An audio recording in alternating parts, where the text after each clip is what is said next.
ஏக்யூப் TV நேயர்களுக்கு எமது அன்பு கலந்த வணக்கம்.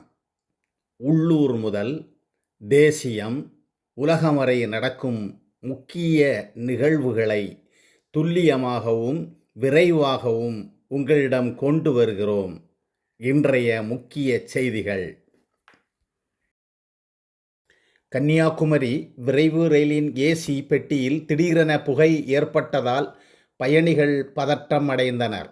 உடனடியாக ரயில் பணியாளர்கள் நடவடிக்கை எடுத்து நிலைமையை கட்டுப்பாட்டுக்குள் கொண்டு வந்தனர். இந்த சம்பவம் பயணிகளிடையே அச்சத்தை ஏற்படுத்தியுள்ளது. கன்னியாகுமரியில் சுற்றுலா பயணிகள் வருகை அதிகரித்துள்ளது.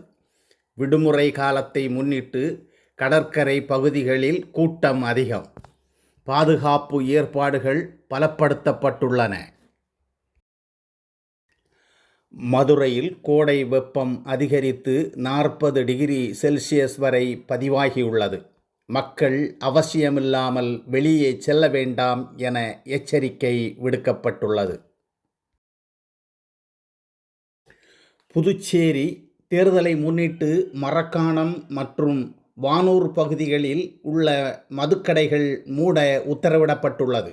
இந்த அறிவிப்பை விழுப்புரம் மாவட்ட ஆட்சியர் வெளியிட்டுள்ளார். சட்டம் மற்றும் ஒழுங்கை உறுதி செய்யும் நோக்கில் இந்த நடவடிக்கை எடுக்கப்பட்டுள்ளது. அதிமுக அரசு உருவானால் பொதுமக்களுக்கு ரூபாய் 10,000 நிதியுதவி வழங்கப்படும் என டி. ஜெயக்குமார் உறுதியளித்தார். ராயபுரம் பகுதியில் நடைபெற்ற அவரது பிரச்சாரத்தில் பெண்கள் அவரை நடனமாடி வரவேற்றனர். தமிழ்நாட்டில் தேர்தல் பிரச்சாரத்தை வலுப்படுத்த ராகுல் காந்தி மற்றும் பிரியங்கா காந்தி வருகை தர உள்ளனர். நட்சத்திர பேச்சாளர்களின் பட்டியலில் இவர்களின் பெயர் இடம்பெற்றுள்ளது. இதனால் அரசியல் களம் மேலும் சூடுபிடிக்கும் என எதிர்பார்க்கப்படுகிறது. ஸ்டாலின், எடப்பாடி பழனிசாமி, சீமான் மற்றும் விஜய் ஆகிய 4 முதல்வர் வேட்பாளர்களின் மனுக்கள் தேர்தல் கமிஷனரால் ஏற்கப்பட்டுள்ளன. இதன் மூலம் தேர்தல் களம் மேலும் சூடுபிடித்தது மட்டுமல்லாமல் முக்கியமான 4 முனை போட்டி உருவாகியுள்ளது. வாக்காளர்களின் கவனம் இப்போது இந்த தலைவர்களின் பிரச்சாரம் மற்றும் வாக்குறுதிகளின் மீது திரும்பியுள்ளது.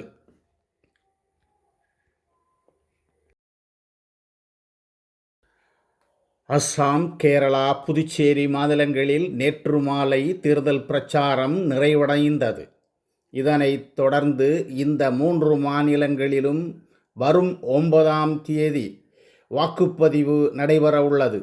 இதனால் அரசியல் சூழல் கடைசி கட்ட பரபரப்பை எட்டியுள்ளது. ஏப்ரல் 10 முதல் இந்தியா முழுவதும் சுங்கச்சாவடிகளில் ரொக்கப்பணம் பெறப்பட மாட்டாது என அறிவிக்கப்பட்டுள்ளது.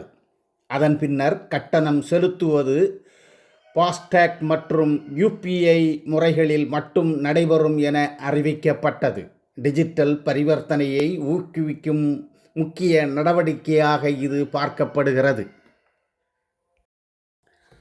ஆந்திர பிரதேசத்தின் ஒரே தலைநகராக அமராவதியை அறிவிக்கும் நாடாளுமன்ற தீர்மானத்திற்கு ஜனாதிபதி முர்மு ஒப்புதல் வழங்கியுள்ளார். இந்த முடிவு அரசிதழிலும் வெளியிடப்பட்டதால் அதிகாரபூர்வ அமலுக்கு வந்துள்ளது. இதன் மூலம் மாநில நிர்வாக அமைப்பில் முக்கிய மாற்றம் உறுதி செய்யப்பட்டுள்ளது.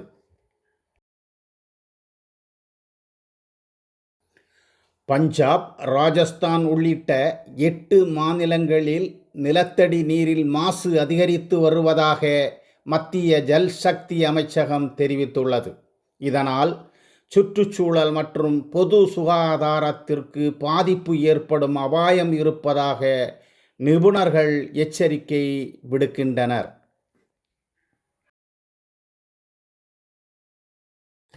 இந்திய ஆராய்ச்சியாளர்கள் சூரிய ஆற்றலில் இயங்கும் புதிய தானியங்கி நீர் சுத்திகரிப்பு சாதனத்தை உருவாக்கியுள்ளனர்.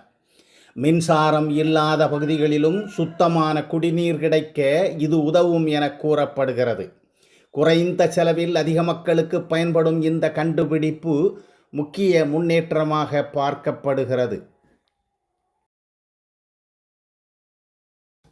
தெலுங்கானாவில் விமான நிலைய ஓடுபாதையின் கீழ் 6 வழி சுரங்கப்பாதை அமைக்கப்படுகிறது. இந்த திட்டம் நாட்டிலேயே முதன்முறையாக அமல்படுத்தப்படுவது குறிப்பிடத்தக்கது. போக்குவரத்து மற்றும் கட்டமைப்பு வளர்ச்சியில் இது ஒரு முக்கிய முன்னேற்றமாக பார்க்கப்படுகிறது.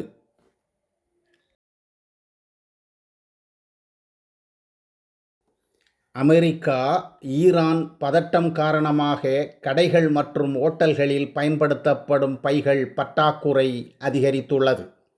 விலை உயர்வு அதிகரித்ததால் வியாபாரிகள் கவலை அடைந்துள்ளனர். இந்நிலை வர்த்தக செயல்பாடுகளை பாதிக்கும் என வியாபாரிகள் சங்கம் அச்சம் தெரியப்படுத்தியுள்ளது. மேற்காசிய போர் தாக்கத்தால் ஏப்ரல் 12ஆம் தேதி முதல் தீப்பெட்டி தொழிற்சாலைகள் மூடப்படுகின்றன. இதன் காரணமாக சுமார் 5 லட்சம் தொழிலாளர்களின் வாழ்வாதாரம் பாதிக்கப்படும் நிலை உருவாகியுள்ளது. தொழில் மற்றும் வேலைவாய்ப்பில் பெரிய பாதிப்பு ஏற்படும் என கவலை தெரிவிக்கப்படுகிறது. ஈரானில் சிக்கியிருந்த 2 வீரர்களை மீட்க அமெரிக்கா 170 போர் விமானங்களை அனுப்பியதாக தகவல் வெளியாகியுள்ளது. சினிமா பாணியில் நடைபெற்ற இந்த மீட்பு நடவடிக்கை குறித்து அதிபர் ட்ரம்ப் பெருமிதம் தெரிவித்துள்ளார். இந்த சம்பவம் சர்வதேச அளவில் பெரும் கவனத்தை ஈர்த்துள்ளது.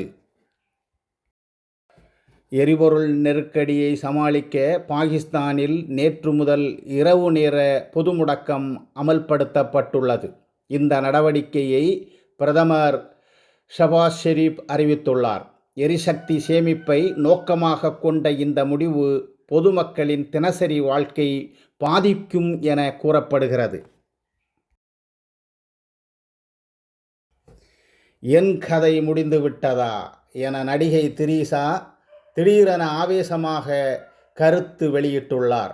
அவரின் இந்த கருத்து சமூக வலைதளங்களில் பரபரப்பை ஏற்படுத்தியுள்ளது. இது குறித்து திரிஷாவின் ரசிகர்கள் பெரும் அதிர்ச்சியடைந்தனர். இத்துடன் இன்றைய செய்திகள் முடிவடைந்தன. இதுகாறும் எமது செய்திக்கு செவி சாய்த்தமைக்கு மிக்க நன்றி. என்றும் எங்களுடன் இணைந்திருங்கள். வாழ்த்துக்கள்.